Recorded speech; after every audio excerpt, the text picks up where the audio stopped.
Hello everyone, this is part 29 of What If Naruto Learned the Secret of Shadow Clone, and I hope you guys enjoy this video and to like, to subscribe, to share, and check out the playlist, to see more comment down below. Now let's start the intro. They call me a god. They call me a god. They call me a god. The explosion training ground of Uzushio was also informally named Naruto's training ground for the simple fact that it was he himself that used it the most. That usually meant something was getting obliterated in a new and most likely world-breaking way. Nestled on the northern coast, it sported rocky wave-eroded terrain that gave way to a sandy beach a little to the west, while to the south and east was the forest that ringed the entire island.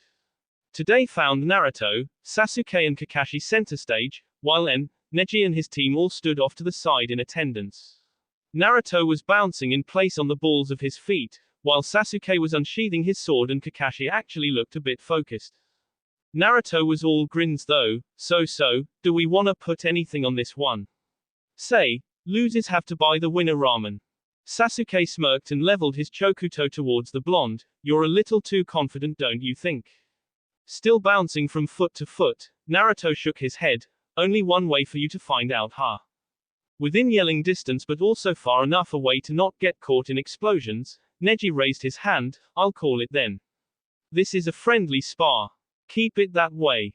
I promise not to blow you to bits. Sakura would probably be pretty mad at me if I did. Naruto was still bouncing. Sasuke lowered himself a tad, ready to dash forward. I'll make sure not to slice off anything important. Don't want your little harem to come for me. His eyes shifted into the Sharingan with little effort. Kakashi decided to raise his headband and release his Sharingan. I guess I should take this seriously as well then. Neji could see all three of the men were ready and dropped his hand. Begin. All of the Uzu ninja jumped away to hide among the trees. I just know they're going to go too far. Kana nudged him in the side. It's exciting though, isn't it?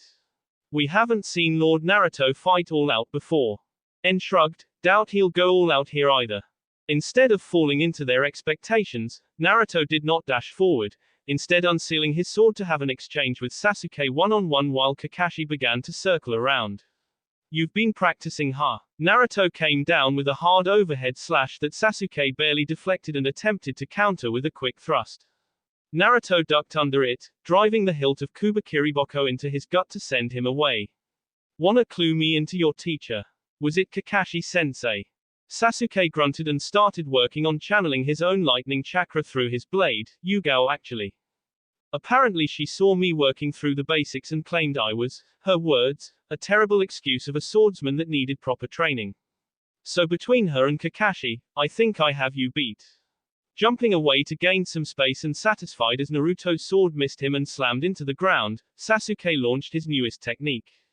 Chidori Nagashi. An arc of lightning raced towards the blonde, who was already spinning and pulling his blade free of the ground. Now that's pretty cool. Wind building along his blade, he released a great breakthrough to break off Sasuke's attack. Definitely flashy. Dashing forward now and sharpening his blade's edge with wind, Naruto went on the attack.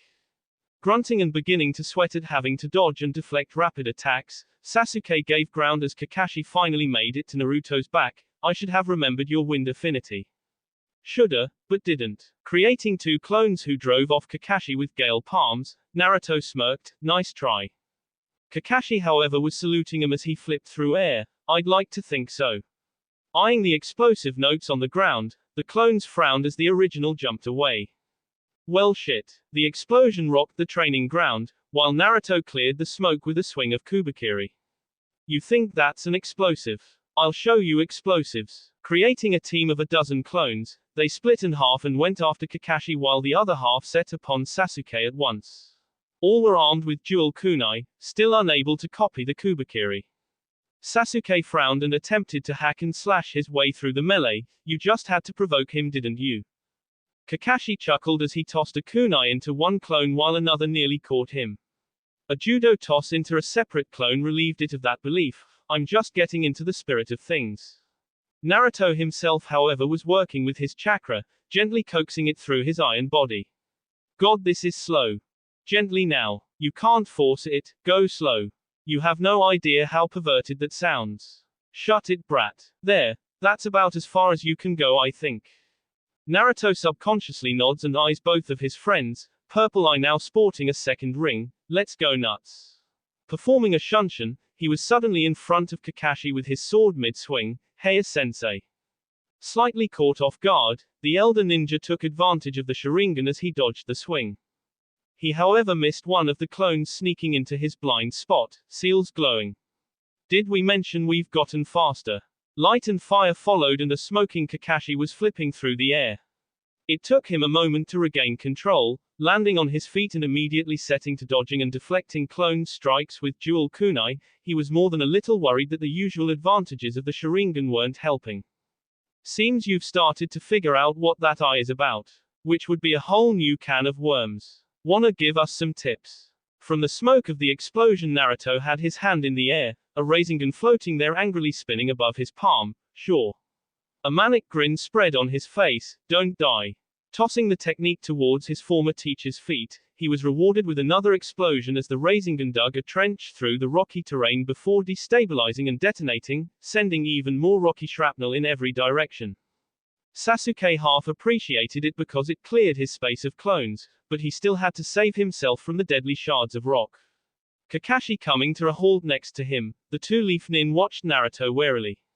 Should we be worried that he hasn't really used anything new yet? Kakashi shrugged, maybe. Should we step it up a bit? Yeah. Naruto was bouncing on his feet again. You ladies gonna keep yakking or are we gonna fight? Maybe I should call Lee here to make things interesting. He almost missed the flare of chakra waft off from both of them. It took all of his strength to pull Kubakiri in front of him to block the straight kick from Sasuke. Woo, you got fast. Were those my gravity seals? Wait, seals, courtesy of Guy Sensei. Sasuke dashed away again as Kakashi came in, chucking kunai and forcing Naruto to block. Kakashi slid under his guard then and launched a kick into the blonde's midsection, sending him away. I wouldn't be much of a teacher if I let you surpass me so quickly. Grunting but letting Kakashi toss him away, he released his own gravity seals and created a new batch of clones. Oh, you're in for it now. Instead of dashing in, he instead sealed away the Kubakiri. He wasn't looking to kill his friends after all. Summoning dual Rasengan into his hands, he considered that batting him around with explosions was fair game. Launching one and then the other towards Sasuke, who had no problem dodging the first, but the second hiding it, the first shadow just barely caught him in the thigh. A quick substitution with a clone saved his leg, though the explosion did send him flying. Making a quick 4 seals, Sasuke welled up his chakra and sighed, Kuchio's no jutsu. Smoke billowed out from where he had been flying through the air, but when the smoke cleared he was gone. Naruto noticed this and tracked Sasuke's chakra signature instead with his eye. Oh ho. That is an interesting summon. He didn't expect an answer from his friend, though he did idly watch as Kakashi was starting to tire. Heavy Sharingan use still taxed him, it seemed. Dashing forward even faster than before, Naruto was crouching before the surprised Jonin. Gotcha. Kakashi grinned before being replaced by another Naruto clone who thankfully had the presence of mind to jump over the attacking original. Looking around quickly, Naruto spotted the man near the coast, just finishing up an array of seals. Suten, Suiruden no Jutsu. A great dragon built from the sea water behind him rose up before locking eyes on Naruto. Well shit. Naruto thought about his options before banking on his newest ability and held up his left hand, creating a barrier that was just barely visible. Bracing himself as the dragon of water roared at him and charged, he was pushed back minutely as the water dragon impacted with his barrier. Pulling the chakra away from it, Naruto grinned as it quickly was reduced back to just harmless water. Woo. Didn't think that would work. Kakashi just sighed. That's not fair at all. Don't be a sore loser, Kakashi-sensei. Naruto had to quickly jump away as Sasuke and his chameleon dropped down on his previous position. Hey now, I was busy. Opening its mouth and returning to a more visible form, the chameleon summon released Sasuke, who was frowning. I wanna be pissed off that you could see us. Naruto completed his own seals and summoned one of the toads he had made a connection with. Oh, don't worry, I'm about to give you a real reason to be pissed off. Gamakaz. Jump. Yes sir. And they did, jumping high over the training ground and leaving the leaf nin to wonder at what was coming next. We should be worried, huh? Sasuke thanked his summon and let it return to its realm, while Kakashi came up next to him. Absolutely. Above them Naruto had a new Rasengan in hand, roughly the size of a beach ball. I need some oil Gamikaze. Shoot it towards the ground and then dispel, you don't want to be caught in this. Yes sir. Shooting the requested stream of oil, Gamikaze followed his orders and dispelled to return home. Left behind, Naruto finished the Rasengan and threw it down towards the ground at full speed and coincidentally through the stream of oil. Absorbing the oil while he still had some control of it, this did a few things all at once. All of the flammable oil was suddenly pulled in and tightly packed together at the center of the spiraling ball of death under extreme pressures. This superheated the oil into a state that under normal circumstances would have exploded, if not for the immense pressures pushing everything back inwards. That would change the second the ball hit the ground. We should run, huh? Already am. Neither of the Leaf Nin were going to wait for the brightly glowing ball to hit the ground and decided sprinting to where the Uzu Nin were watching would probably be safest. Behind them the Rasengan plowed into the earth like a meteor, before destabilizing and exploding like a supernova. The ground heaved upwards in a wide dozen-meter circle before rock and sand were tossed in all directions by an explosion that rocked the area. Tossed like rag dolls by the shock wave, they eventually came to rest at Neji's feet, while a madly cackling Naruto stood nearby with his hands on his hips. Behind him rock and sand fell like rain as a deep crater settled and smoked. So, who's overconfident, huh? Naruto pointed a finger at Kakashi, and let this be a lesson. Never as explosions against me. Devolving back into mad cackling, he missed Sasuke and Kakashi groaning and rolling onto their backs. Oh, I'm just getting into the spirit of things, huh? This is the monster you created. He's even worse now. Sasuke was sore and knew he had more than a few bruises. Naruto's clones were definitely hitting harder. I may have underestimated him a bit. Kakashi panted and pulled down his headband to cover his eye. He had been sure that with all the work as a cage, Naruto should have slowed down a bit. Teach him to make assumptions. I could have taken him if I had used my Kamui. Naruto was walking towards them, hands still on his hips. What was that about a Kamui? Kakashi points at his gifted eye, Sharingan technique. Lets me suck things in and take them out of a dimensional space. Takes a lot of chakra to use though. Naruto was at his side in an instant. Wait. Tell me more. Is that a space-time jutsu? Can you suck something in from one place and then take it back out in another place far away? Yes. Kakashi was worried that his student was suddenly so interested. Can you do it to living things? Yes, though I haven't done it yet. Naruto had his left hand in his own and was shaking it quickly. Tell me everything. How it works, what's the chakra usage, are there hand seals involved? Can I put a seal array on you when you use it? Sasuke just shook his head. You've just completed some hair-brained idea he's had in his head for who knows how long.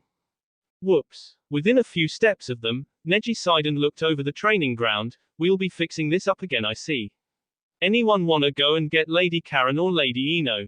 Kana shook her head, and missed something else crazy happening. Not on your life. Lord Naruto just fought toe-to-toe with Sharingan Kakashi. It was amazing. Naruto already had a book and a pen out, scratching away as his teacher talked. This was perfect. His own little project might actually see the light of day after all. Kakashi just confirmed the existence of another dimension. That was all he needed. Tsunami was having a wonderful day so far. Karen had sent her good news via one of her messenger golem and now she was escorting the rest of the Konoha group over to Uzushio proper. While several of the younger members were delighting in riding on the train, it was of course the older ninja who were asking her questions. She was fielding them as best as she could, but her mind was a little preoccupied at the moment. As they were exiting the Uzushio train station and coming out to see the city for the first time, Asuma was turning to her expectantly. This is what Wave has been up to this whole time. This is a pretty big secret to keep to yourselves. How did you manage it? Tsunami waves a hand as the others join in following her down the steps to a waiting trolley car. It was actually our leader who did a good portion of the work. Plus the civilians were united in our mission. Asuma still was amazed. Wave had really outdone themselves it seemed, and rebounding back even stronger than before if the stories his father had told him about the village were to be believed.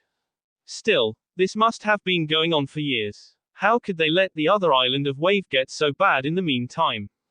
They must have hyper-focused on themselves. Asuma made the jump in logic as they boarded the trolley and set off down the tracks behind another car on the same line. Guy had his arms crossed as he looked out over the scenery and the people, truly a lively and spirited bunch. The youthful flames must have helped motivate them for sure. Tsunami shook her head. Reconstruction to this point was actually a little less than a year. Uzushio did not abandon Wave by choice, it was actually our benefactor that saved us in the first place. It was Shikamaru who caught the name of the current island first. Uzushio. Wasn't that the place Naruto was running? Who did you say was your leader again? Uzushiogakure was the birthplace of the Uzumaki, so where else would the remnants of the clan return to in order to start over? A previously abandoned island that they could rebuild in secret and build up defensive measures was an obviously good choice. But why go public now? Had they finally garnered all of the political support they needed? Tsunami could only smile. I didn't say, did I? Watching his student from the corner of his eyes work through the problem, Asuma just grinned and relaxed back finally. So this is Uzushiogakure, where Naruto settled down. Good to know we finally get to visit, though it's weird we only get to visit now. Behind him he listened as the others started to get somewhat excited. They knew Naruto had been in charge of a city somewhere, but he had always been careful not to mention where exactly it was. Tsunami acknowledged that with a nod. Well, things have changed recently. One of your numbers, I believe his name was Sai. He attempted to set off a bomb within the main tower. There is now an incident report and a hearing that must be held later. Asuma and Guy frowned at that while the various students behind them had mixed reactions to the news. Both older Jonin had their own thoughts about the mystery genin. Both had figured the boy wasn't all he said he was, while Asuma had spent a few times talking with Kakashi and had agreed that Danzo most likely had too tight of a control over the boy. Idly watching as a pair of samurai walked along the road and practically towered over the normal civilians, Asuma sighed heavily. If there's any damage, I'm sure Konoha will of course take full responsibility. Tsunami shook her head as they entered the city center, hopping off of the moving car with ease and practice, and assumed the ninja would do the same. That won't be necessary. Uzushio has defenses specifically for such occasions. Tsunami led the way towards the entrance, past the memorial that she took a moment to turn to and offer a prayer, before reaching the entrance doors. Bowing her head lightly to a man holding the large glass entrance door open for her, she made her way inside. Thank you. Of course, Lady Tsunami. Returning her acknowledgement, the ninja proudly displaying an Uzu headband continued on his way outside, intentionally snubbing the Konoha ninja who had all walked by the memorial. Kiba picked up on that right away. Seems a little rude, yeah. Behind him Shino held the door for Tenten, Choji and Shikamaru as they all entered the large space.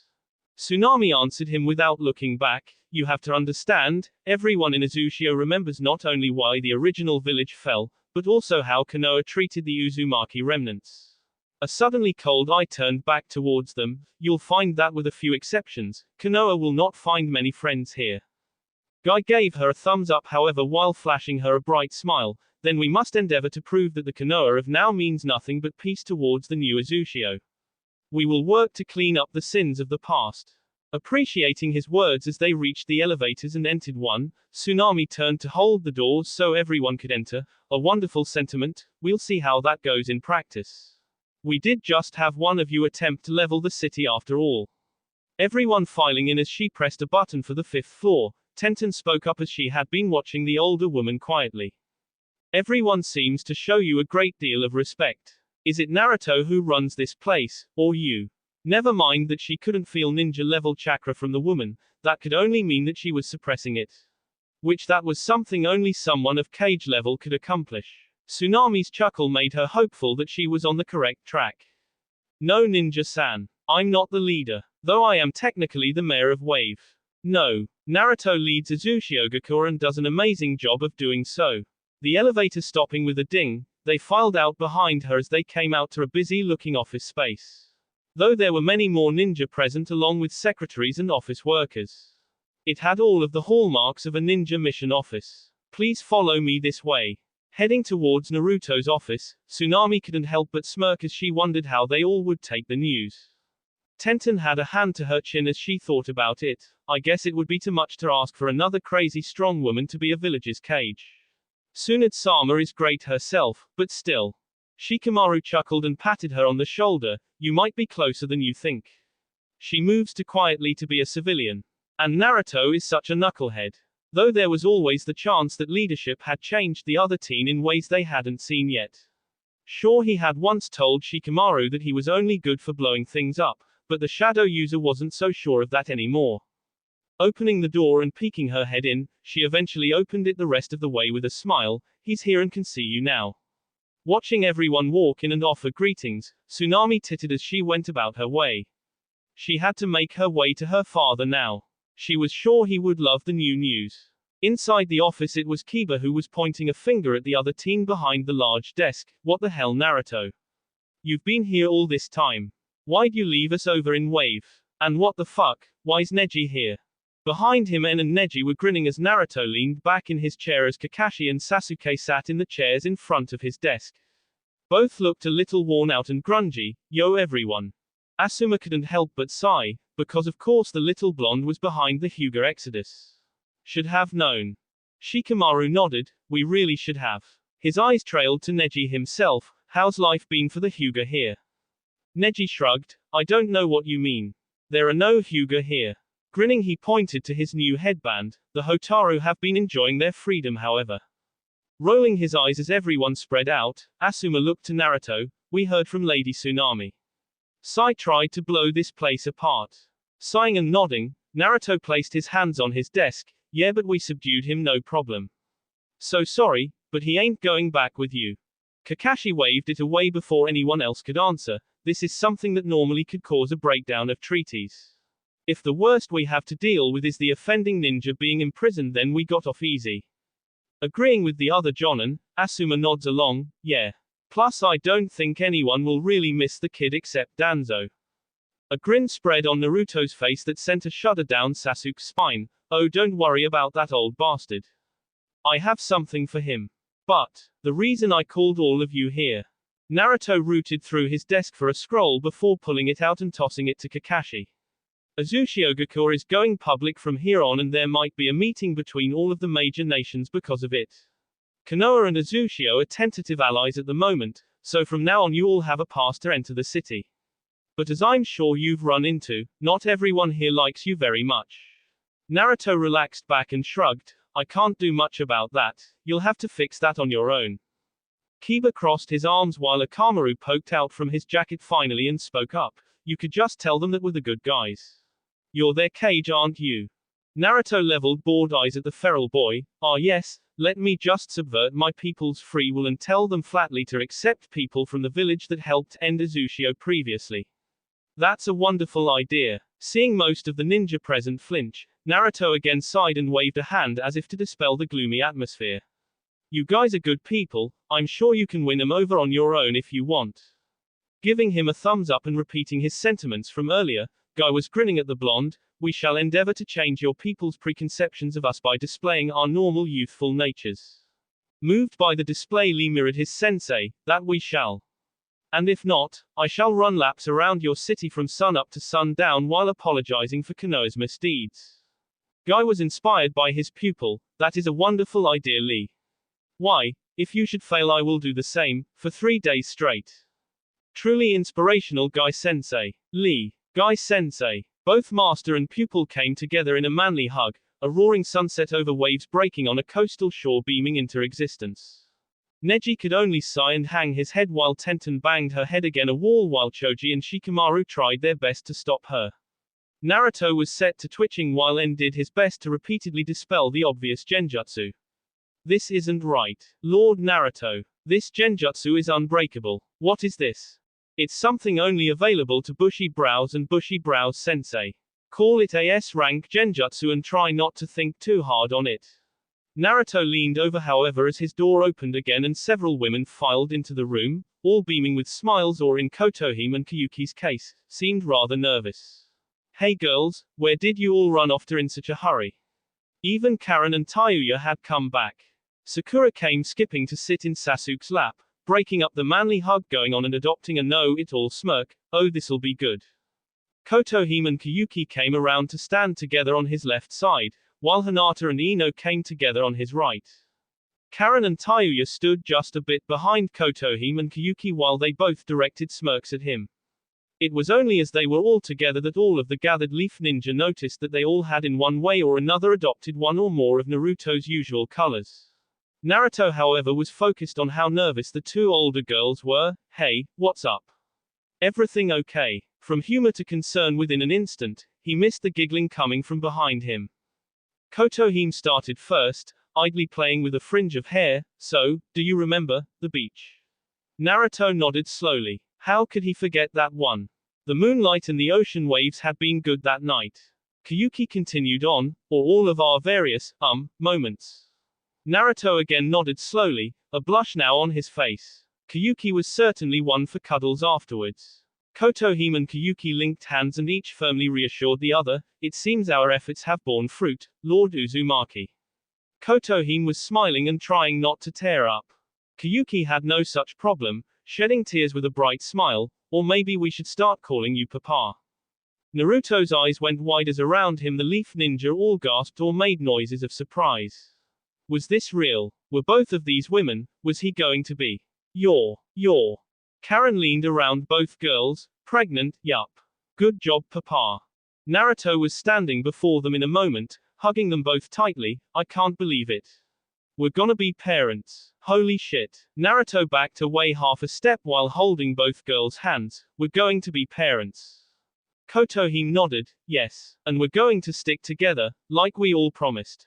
Kayuki leaned against her friend while Naruto watched them both with a slowly blooming smile. This is just the beginning after all.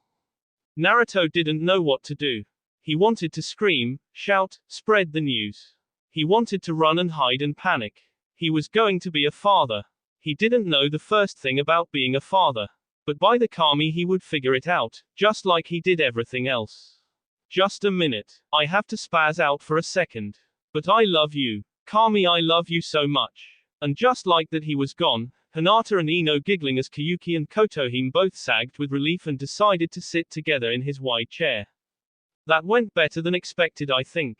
Karen had been betting on Naruto freezing up or passing out in shock. Hinata shook her head. I keep telling you that Naruto is full of surprises. From outside they could hear a shout, Naruto's voice amplified in some way. I'm going to be a dad. Ino giggled. I think he's more than a little excited. Sakura nodded. You think? Mentally she was making plans of her own. She had promised to help Sasuke rebuild his clan after all, but hopefully he wasn't in a hurry like Naruto seemed to be. She wanted to enjoy being a ninja and building up her reputation a bit first. Kakashi just sighed. Any chance this calms him down somewhat? He remembered Minato-sensei when Kushina was pregnant. Those had been interesting times. Tayuya was grinning as she sat on a corner of the desk. Fat chance of that. If anything, he's going to be even more protective. The gray-haired Jonin mentally agreed, just like Minato-sensei. Asuma, however, just looked around the office for a moment. Well, now that we've heard the big news, I guess we can head back to Wave and wait for Kazekage-sama to return. We should be leaving tomorrow after all.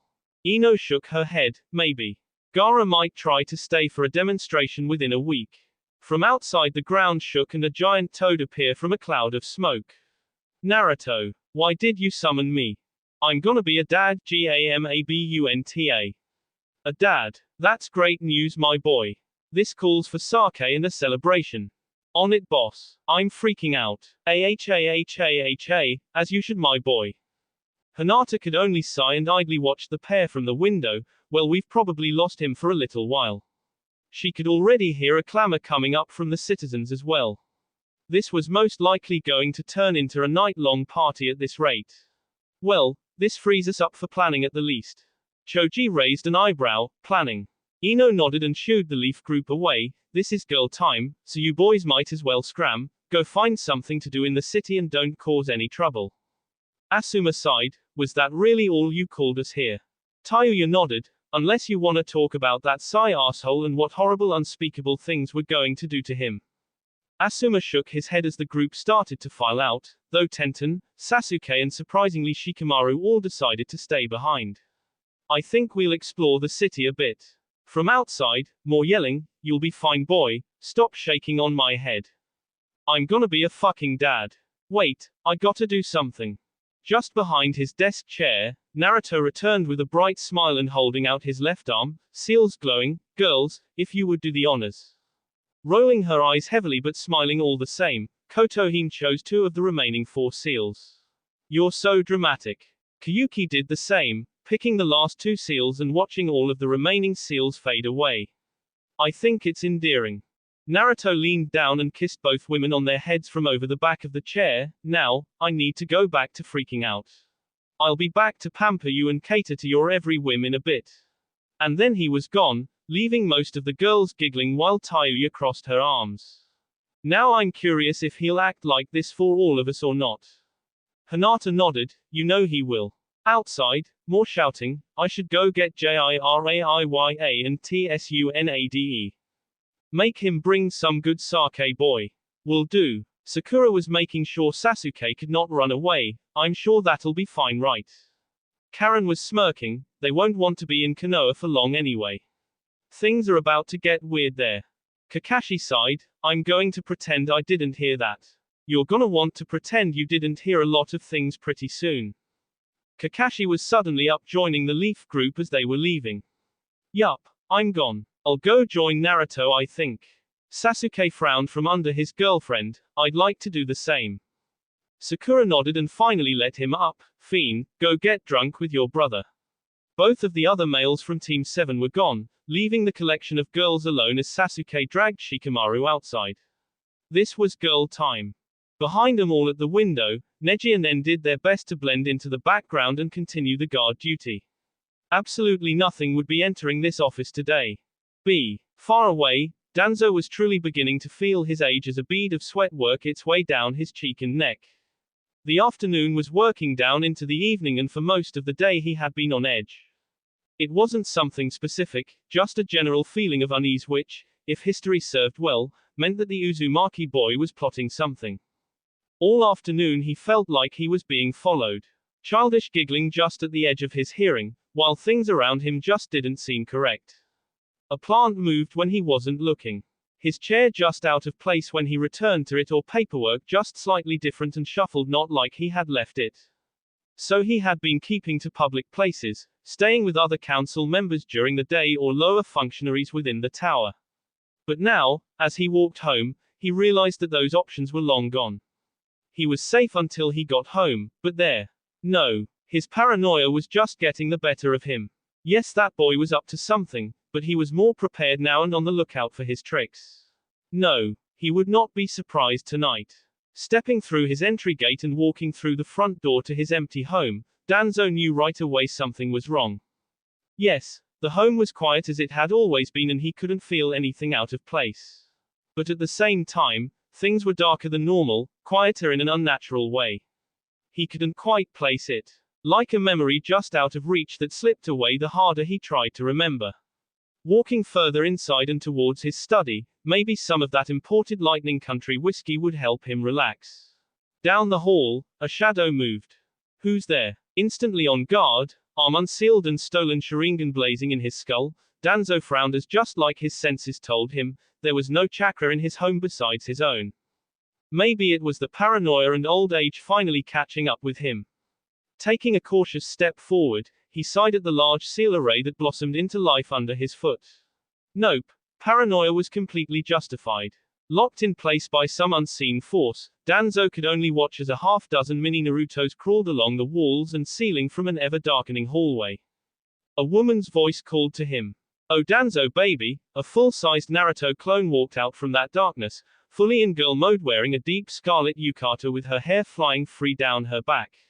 You've been a naughty boy. And Naruto is here to make sure you learn your lesson. Danzo grunted as he tried to free himself. You're insane. I've done nothing to you. The now dubbed Naruto only shook her head, walking around Danzo and trailing a hand over his shoulder. Oh, sir, I don't have you to thank for that boy Sai trying to blow up my home. Coming around from his back, Danzo was met with wide blue and purple glowing eyes and a grin full of razor-sharp teeth. You tried to use my own bomb against me. And that just isn't done. No, not flashy at all. Her voice had secondary tones to it, like someone else was talking with her. Not flashy. Boo. Copycat. Boo. The mini Naruto clones all parroted her words around them, setting Danzo's mind screeching as it all just seemed wrong in some way. Was this not Naruto and instead the Kyuubi? Had that foul demon finally broken free somehow? Naruto, however, pointed a dainty yet very strong finger at his chest, a sharp nail drawing blood, but don't you worry.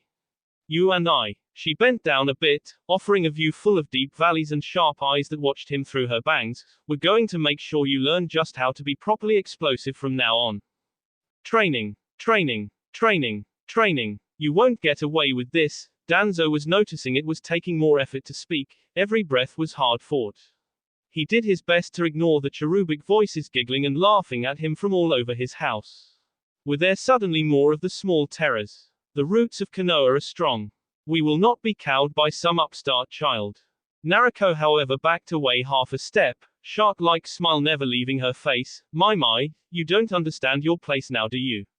Both of her eyes bled slowly into a deep blood red, slit like a cat's. I already have. The dark chuckle that left her lips echoed through the house, though no one outside would hear it. Nor would they hear the screams that started soon after. Naruto had one last thing to say to the old man as he lost another life, but not the last of the night. I'm going to learn every dirty secret you've been hiding away. One by one. So, scream for me some more, will you? It's such a wonderful lullaby. Uzushiogakure was finding that today was going to be a bit on the sluggish side.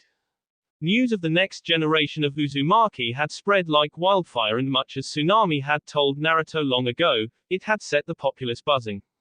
News that the family line would continue had set many of the older generation at ease. The Uzumaki were beloved by everyone within Uzushio and Wave, and they had no doubts that Naruto and his wives would pass their altruistic values along.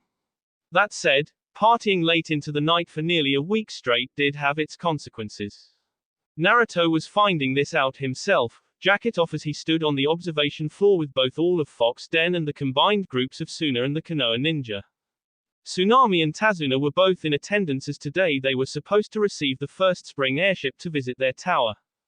Tazuna had done good work. A portion of the observation floor had been modified so that the large ceiling-to-floor windows at one section could open into wide doors instead, where there was now a large deck jutting out from the side of the tower.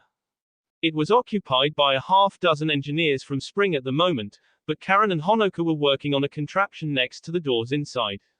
Karen said it was a radio, something the Spring engineers had been working on that would allow them to talk to each other over long distances. Naruto didn't understand it yet, but he'd dedicate some time to it later. In the distance and breaking through the fog bank, a sleek silver and blue construction broke through. 6 fans propelled it forward with 3 on each side, while towards its bottom a large boxy carriage carrying the flight crew was affixed to its keel.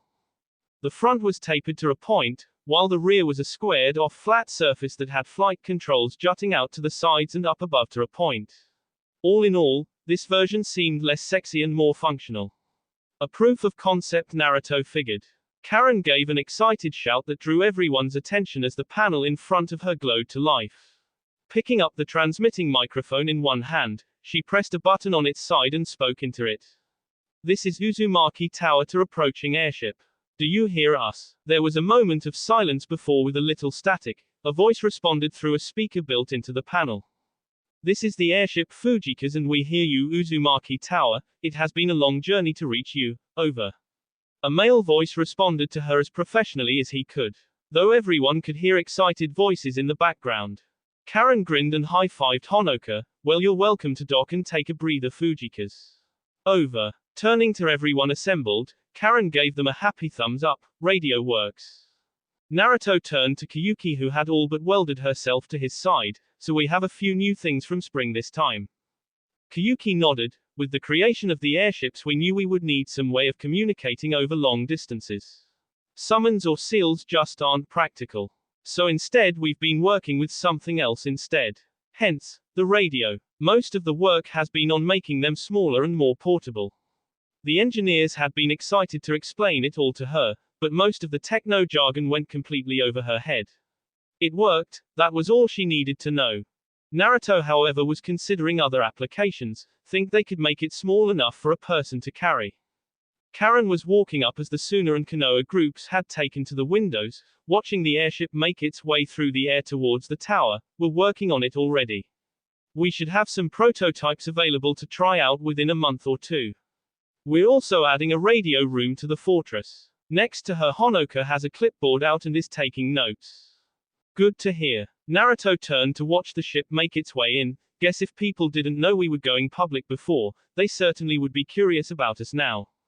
He wondered how many people had looked up into the sky and seen this airship. Looking over between Kyuki on his right side and Kotohime on his left, he smiled softly and wiggled his arms. I do need to move a bit, girls. Kotohime shook her head. Nonsense, my lord. Your place is right here. Kyuki nodded, agreed. You said we would be pampered. Commence with the pampering. Rolling his eyes, Naruto made a clone that wandered off towards Gaara. Guess I'm going to be getting a lot of practice with this. Gaara was at the window watching the approaching ship with interest. It was now turning to approach the tower backwards, where they could all see crew members standing on an external deck at the rear while another was talking into a radio.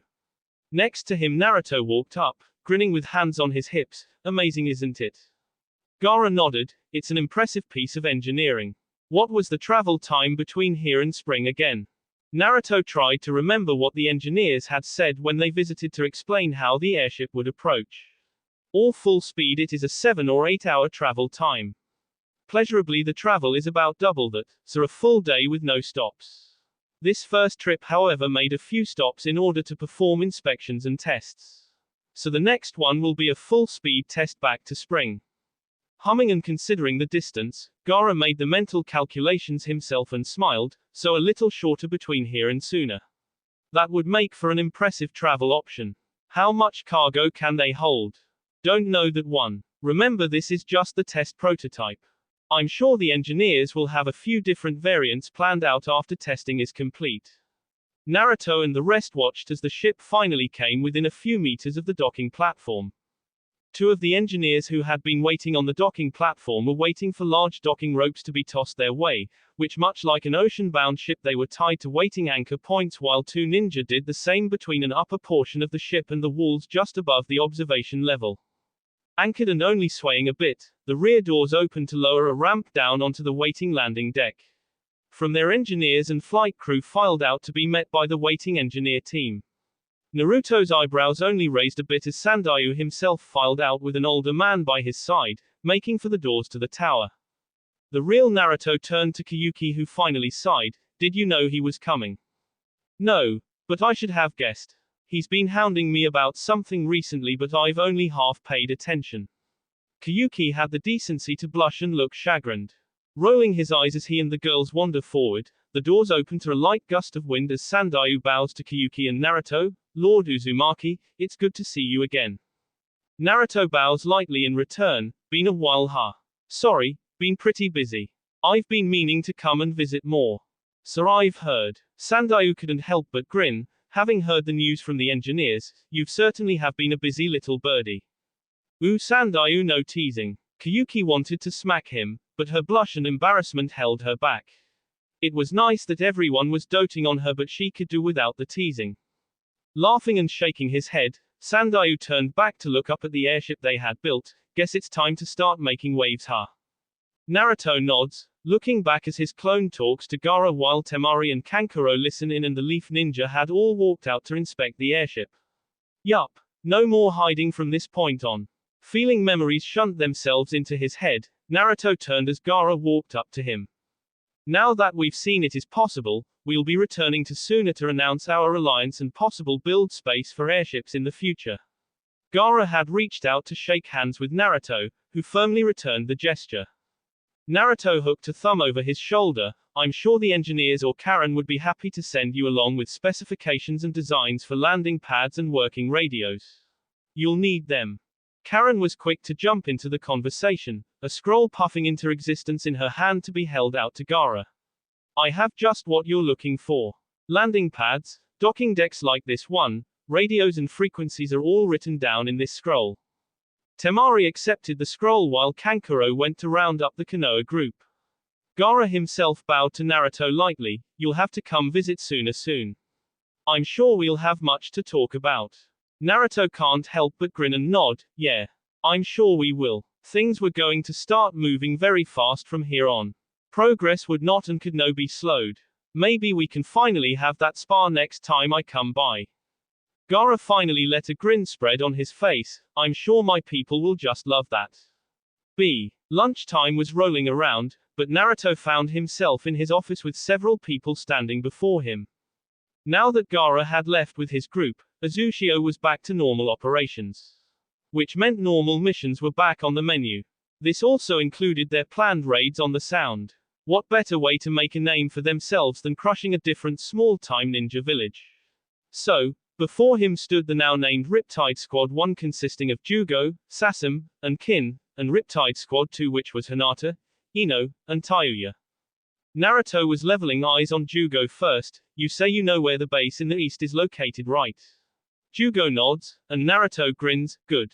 I think I can have a clone drop you off in the land of hot waters as a jump start. Head straight there and remember the plan. Use your seal, call me right away and we'll demolish the place and rescue everyone that we can. Tsunami and the aid station are on standby. Jugo salutes. Of course, Lord Naruto, we shall not let you down. I believe in you. Naruto then turned to the others, Tayuya bouncing on her feet, and you know where the base in wind is located. Abso-fucking-lutely. That brought a chuckle out of everyone as Tayuya was beyond excited. She was ready to bash some sound heads in. Okay, we'll cheat a little and I'll send you to Suna with a clone via Haration. From there you can make your way. Keep to the plan please. Hinata nods, we'll keep her from causing too much trouble. Hopefully we'll finish before Jirabu makes it to Orochimaru. Naruto nods, you better, or you'll miss out on the fun. Panicking a bit at that, Tayuya points towards him dramatically, you better not exclude me. Come and get me if Jirabu makes it there first, you got it. Sighing but relenting, Naruto nods, sure thing. I'll come get you if that happens. Personally he really wanted to keep her out of it, but it didn't look like that was going to happen. His gaze swept over both teams, internally hoping nothing crazy would happen. Normally they all went together, but he had to trust that they were strong enough to complete missions without him. He wouldn't be able to be absolutely everywhere after all. Then let's get to it. Naruto made a pair of hardened clones who walked around to grab hold of a team. Be safe, don't do anything I would do. Ino grinned as Jugo's team flashed away, so no explosions or saving princesses from evil bad guys, got it. Saluting, Team 2 flashed away as well, leaving Naruto alone for the moment. Turning to look back over the village, the shadow of the airship over the buildings in front of him, he wondered if he was making the right call. He wanted to smash Orochimaru's shit in something fierce, but he didn't want to put those he loved in danger because of that desire. Grunting and deciding he needed to focus, he set about working through paperwork that had piled up a bit. Of course, within minutes of deciding to work he was interrupted by a knock at the door. Come in. He looked up as a grinning trio of Kayuki, Karen and Honoka walked into his office. Karen had a bundle of large rolled-up blueprints and scrolls in her arms. Karen was quick to place all of her papers on his desk, grabbing the largest and spreading out the blueprint over his desk. Do I have news for you? Naruto could tell she was excited and full of energy and set aside his work almost immediately to give her his full attention. Lay it on me then. Karen pointed down to the large blueprint, a new airship design on display. First, the Spring engineers claim that they will have 3 variants to go for now. A passenger type that can carry up to 200 people. A cargo type that can carry roughly 15 tons, and a military variant, which is what I helped design. Naruto looked over the design, seeing the airship shape for what it was before shrugging and looking up to one of the women who had wormed her way into his heart. I'm sure hoping you'll explain what you've all designed then. 'Cause this is way over my head. Karen giggled but nods, pointing at several sections on the paper. The military variant can hold a crew of 150 along with supplies to support them. With that, there's also a bomb bay which can hold a couple tons worth of explosives. Karen locked eyes with him. Imagine a few dozen of your major scroll bombs primed and ready to be dropped from the air. Thinking it over, Naruto wanted to say almost immediately that it was an amazing idea. But he paused and thought about it. He had been truthful that he wanted to build a nation that desired peace. That meant, of course, that they would never be the first to strike if they could help it. Would having something like this be necessary? One of his bombs could level cities. Did they need an airship capable of dropping dozens of them? He'd have to think on it for now. Though having a troop transport itself wasn't a bad idea. Looks good, though we might hold off on mass producing my bombs for now. Let's focus on the civilian and shipping models and build a couple of the military units as a just in case. He accepted Kiyuki coming around to settle in on the arm of his chair easily. She was in stage 5 clingy at the moment and he knew better than to complain. Nodding and almost immediately coming to understand where he was coming from, Karen smiled softly, of course. Just wanted to show what options were available. Moving the papers around, she pulled another large sheet to the top of the pile, sporting what looked like a tower of some sort. For Wave, they don't have the same natural defenses that Uzushio does. And also to the north the whirlpools weaken considerably. So me and Honoka were thinking about building guard towers. Naruto looks the design over, this one making a little more sense to him. It was a basic thing, the structure resembled a lighthouse for the most part both inside and out. Through instead of a light there was what looked like a giant cannon in its place. Think we'll need something this overkill? Karen shrugged, guard towers posted along our borders and linked together with radios won't hurt. And while the only water-faring nations we need to worry about really would be water, they did mention that pirates are a thing. Plus, lightning is always a concern. Nodding, Naruto gave her a thumbs up. Go for it, I'm guessing you'll need Ino when she gets back then. Both Karen and Ino had been working their earth affinities to the max and they would certainly make construction go a lot faster. Karen had a smile on her face as she rolled up the blueprints and stood back. I'm going to see how much I can get done alone first. Though I'll have to borrow Isaribi for a while. Haha, Gosu's gonna be bummed about that. Naruto had heard the rumors that the Chinook co-leader had the hots for the reformed water monster.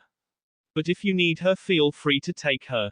Will do. Honoka stepped forward now. Beyond that, border seals have picked up 3 larger than normal chakra signatures near the border. They are following the road with no attempts at sneaking in. Pondering that for a minute, Naruto certainly wasn't waiting on anyone coming to visit them. A team of 3. Do we have eyes on any of them yet? Honoka nodded. I personally took control of a golem to have a look. The one in the lead matches the description you gave of the woman named Conan. Blue hair with an origami rose pinned in place. Ah, maybe she had convinced her leader to meet with him then. Okay, just monitor them for now and keep me posted. They do anything fishy, I want to know about it right away. Honoka again nodded. Understood. Karen was already turning to leave. Their updates taken care of. I have one more thing to bring up. I'll catch up with you later, Karen. Karen smirked but nodded. Sure thing. I'll probably be at the cafe across the street. Isaribi should be there by now. Waving as she left, the door closed with a click, leaving Honoka, Kiyuki and Naruto alone. Kiyuki however saw that Honoka had something of her own to bring up and smiled, kissing Naruto on the cheek. I should make my way out as well. I just wanted to see you. I'll come track you down later, okay? You better. Giving him a wink, the still deliriously happy woman walked out to leave the two alone to talk. Naruto raised a single eyebrow as Honoka walked around the desk. Everything all right? Honoka nodded and she pulled his chair out so she could settle herself into his lap, for now. I'm not getting any more work done, am I? You are. I just wanted to get a promise from you. Arms snaking around his shoulders, Honoka smiled gently as he nodded. Can I have some time with you later? Of course. You know I'll never say no to that. Naruto's answer was near instant. He never wanted any of the girls to feel left out or unloved after all. That wasn't his way. Wanna get dinner together or something? Honoka giggled but shook her head. I was thinking something more intimate. Now Naruto understood. Ah. Yeah. Guess you wanna get away for the night. Absolutely. Okay. Just grab me later. He accepted the kiss from her with a smile as he ran his hands up and down her sides. Though at the end of it Honoka was up and bouncing towards the door. Sure, get me all worked up and then leave. Honoka blushed but shook her head. Sorry, I'm not as bold as Karen. Maybe you'll get some desk service another day. Winking at him and mission accomplished, the older woman was out the door with another giggle as Naruto gave out a frustrated groan. Leaning back into his chair, Naruto considered what his life had turned into. Then promptly decided there was nothing to complain about. He was however thinking about some of the memories that the clone in Konoha had sent him. Danzo was an old conniving bastard. But to help orchestrate the fall of the Uchiha, stealing their eyes and sending Itachi undercover into Akatsuki. It was all a lot, and he was only a little annoyed that the clone was going to have all the fun with the old hawk. At least it wouldn't kill him, yet. Naruto wanted to break the old man first. But he'd need to send a letter to Sasuke soon, clue him into the news. Konoha hadn't just screwed over the Uzumaki, the Uchiha had been wronged in the end as well. Having that thought in mind, Naruto pulled free some paper and began writing. Might as well get that done now, a clone might even be able to catch up with the Uchiha he considered a brother. After this he'd leave a clone in the office and go track down Kyuki and Kotohime. Sure, they had told him it was very early in their pregnancy and there was nothing for him to really do, but it never hurt to get some pampering practice in. A few days pass, and Naruto can say for certain that things seem to be going well. Leaving behind a few clones to take care of his business and admin duties, he was checking over his equipment while Riptide Squad 2 were looking down on a small oasis that housed a rocky formation in the middle of a small lake. Hinata had said that the sound facility extended quite the ways down, but there were very little guards. Ino was checking over her senbon while Tayuya was twirling her flute between her fingers. Naruto idly noted the grinning redhead and voiced a question to her. How's the seal been lately? Naruto hadn't felt the need to check it in a while, and Tayuya hadn't complained of it either. Tayuya shrugged, it's been stable, better than ever really. Why? I've been wondering. After my training with the toads, maybe I can figure out how to perfect it. It was an idea he had been stewing over for a long while now. But he wanted a better understanding of nature chakra before attempting to build a new seal of his own for everyone. Might as well give them all every advantage he could. I've been thinking that everyone could use something similar. As sort of an emergency measure. Ino looked at him from over her shoulder. Oh, and calling you by your Horatian seal isn't like the ultimate backup plan. Chuckling, Naruto finally stood and walked to join them. Sure it is. Here he smiled softly and made eye contact with them all, but I won't always be there. Something might happen to me. I might have to fight someone super powerful. You're all super strong on your own. I'm just thinking on the worst case that you need an extra boost until you can regroup or something. Hinata could see where he was coming from. I wouldn't be against it. Yeah, your idea isn't a bad one. Ino crossed her arms as she thought about it. Naruto would never leave them in the lurch. But that didn't mean something couldn't happen. So, wanna get things started? Hinata unsealed and donned a blue Hanya mask while activating her dojutsu, rechecking prisoner count now. Tayuya nodded and unsealed her own favorite mask, the red Hanya. It's been a while, think you can let us lead the way, Whiskers? Naruto nodded slowly as Ino put on a brown Oni mask. Sure, though the clones are going to keep pretty close to you just in case. Tayuya shrugged, that's fine, but we all feel like we need to stretch a bit, you get it?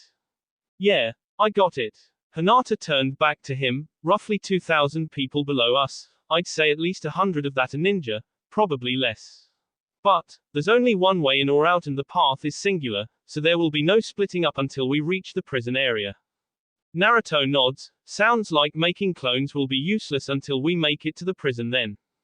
All of the girls nod and Naruto holds up his hands in surrender, fine fine.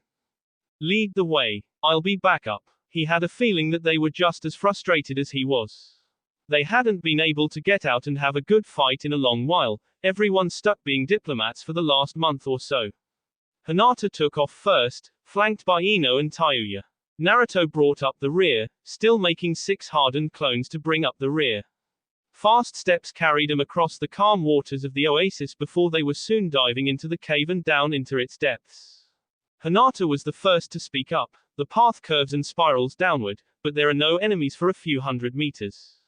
True to her words, the dim path in fact took the course she described, the cave lit by dim torches but otherwise looked like a completely natural formation. They carried on in silence, senses alert as they came to an area in the path that began to widen out, though it was still one way in or out. Hinata held up 2 fingers, pointing to either side of herself.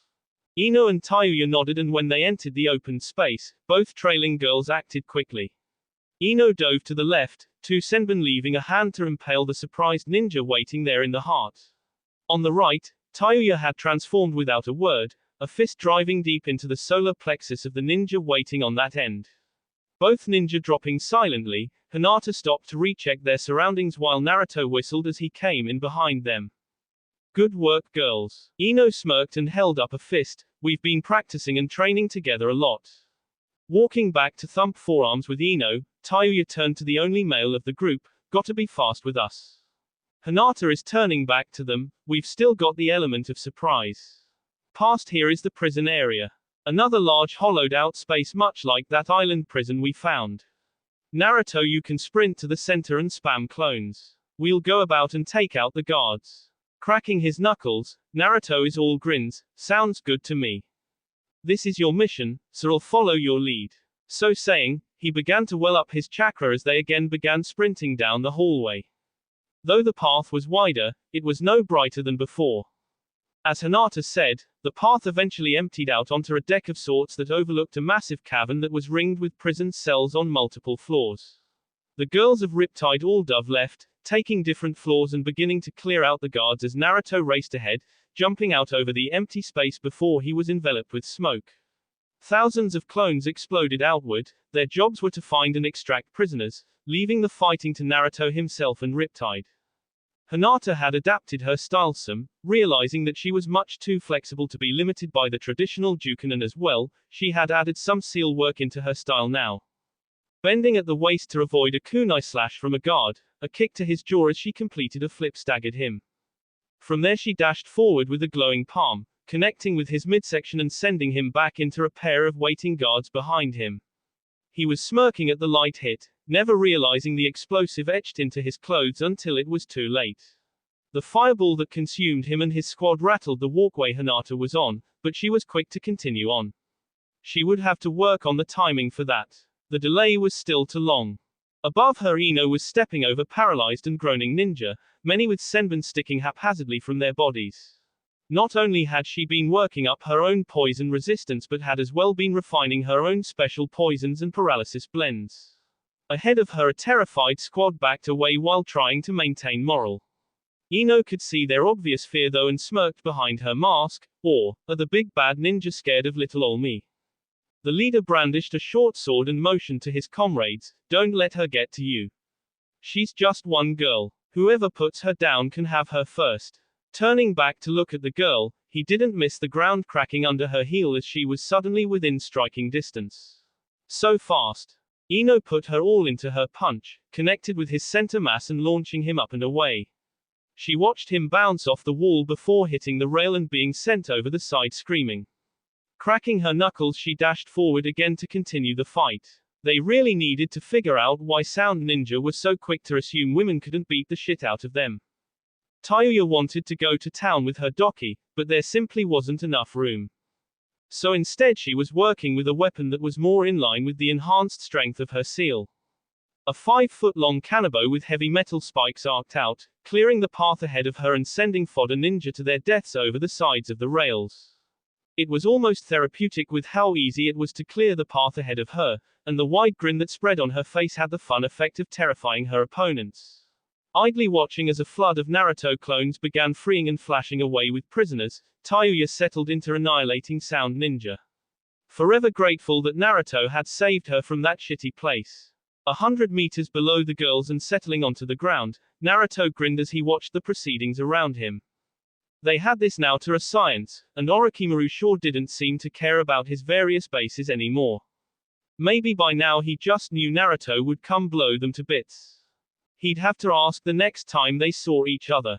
Tracking among the crowd and keeping an eye out, it was easy to pick out a well-outfitted man walking casually towards him from another hallway. Naruto had thought it went to more cells, but maybe not. The Sound Ninja was done up in the usual camo, though he was bare-chested and heavily muscled. The most notable equipment on him was a face mask that looked a lot like a hazmat unit. The clones were ignoring him as ordered, focusing on saving prisoners. That left Naruto to shrug and turn his attention to who was most likely the leader.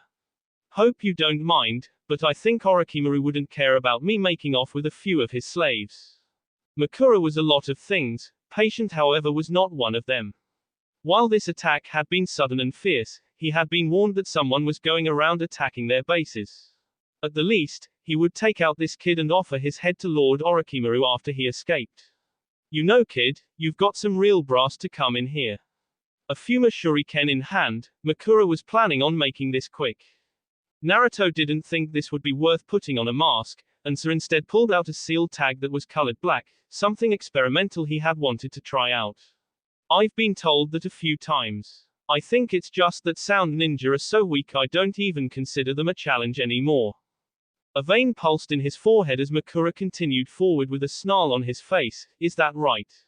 Well, let me remind you just how terrifying sound ninja can be. Dashing forward, he watched as the kid threw the seal down on the ground, which did nothing. Bluffing me isn't going to do anything, you brat. Naruto smirked and waited, if you say so. He felt the trio of girls alight onto the ground behind him, each most likely ready to defend him if needed. It wasn't necessary, as the seal activated as Makura jumped over it. Bluff or not, Makura knew better than to just run over an unknown seal, so had leapt into the air for a better throwing position. So he missed the seal glowing an ominous purple color, but he felt some unknown force pull him harshly back towards the ground. Caught off balance, Makura found himself trapped in a purple and black sphere where he was stuck floating off of the ground. What the hell is this? You think trapping me will do anything? Naruto shrugged, now's the fun part. Hope you don't mind, but I'm gonna play with time a little bit. Well, your time to be specific. Well, the seal was at any rate. Semantics. What the fuck do you mirror? All of the Uzushio ninja watched as the seal did its work. Screaming, Makura aged rapidly before their eyes. Strong lean muscle wasted away, hair turned gray and skin sagged on bones. Screams becoming weak groans, the process was soon reversed. Liver spots and yellowed nails reversing to their healthy and youthful states, Makura was returned just as rapidly back to his 20s. Then he blew past that, screaming as he was becoming a teen, and then a toddler, and then an infant.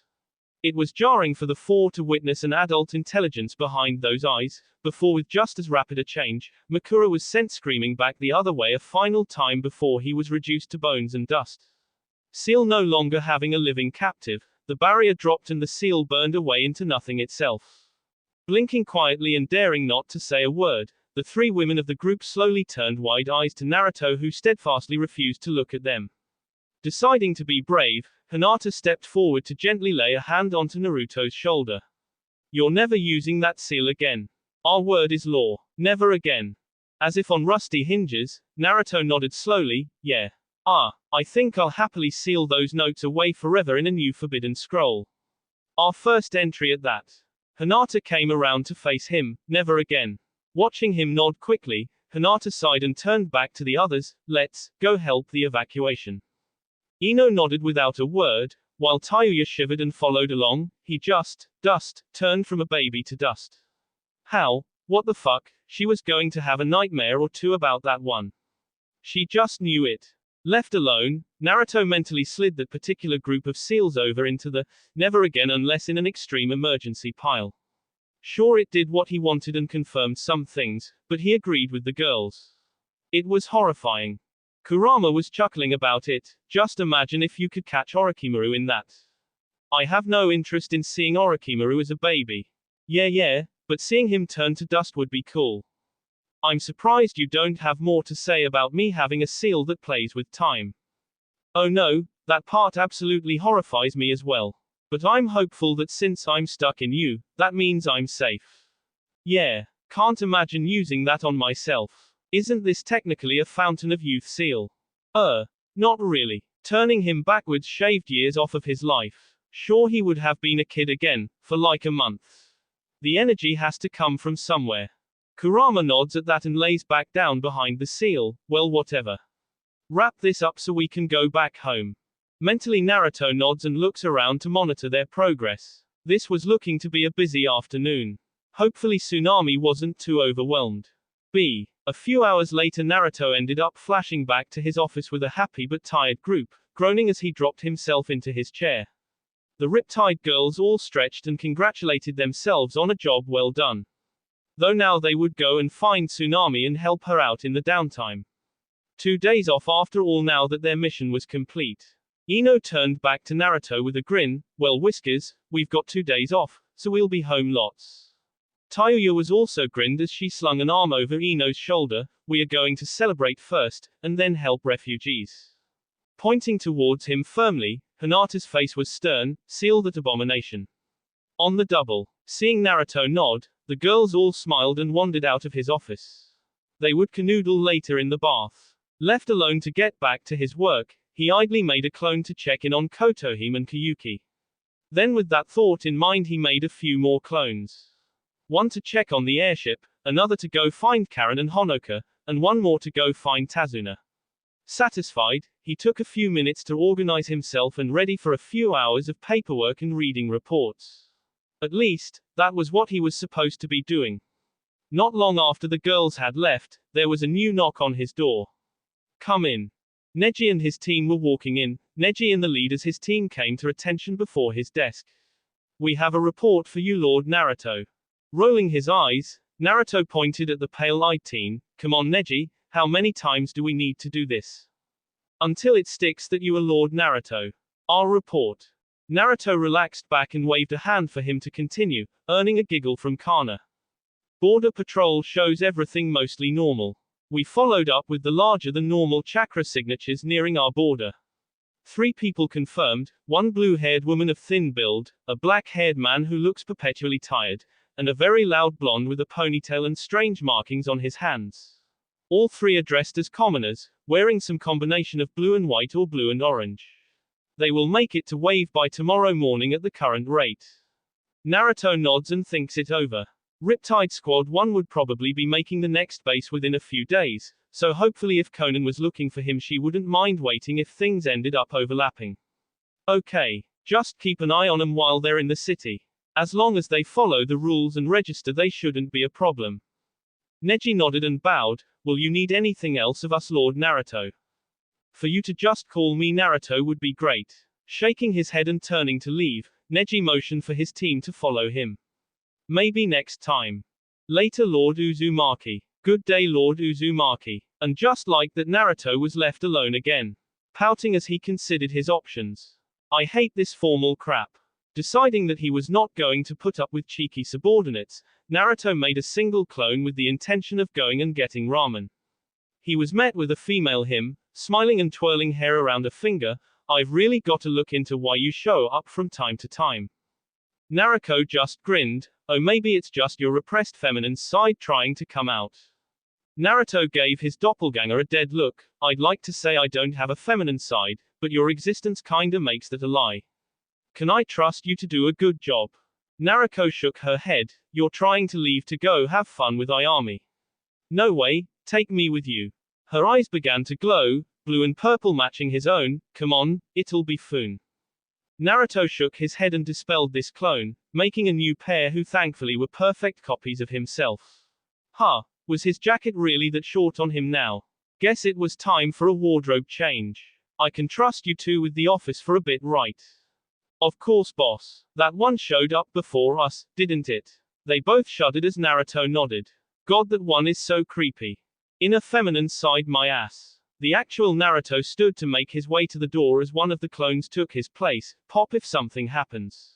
I won't be far away. Got it. Watching the original walk away, door closing behind him, one clone turned to the other.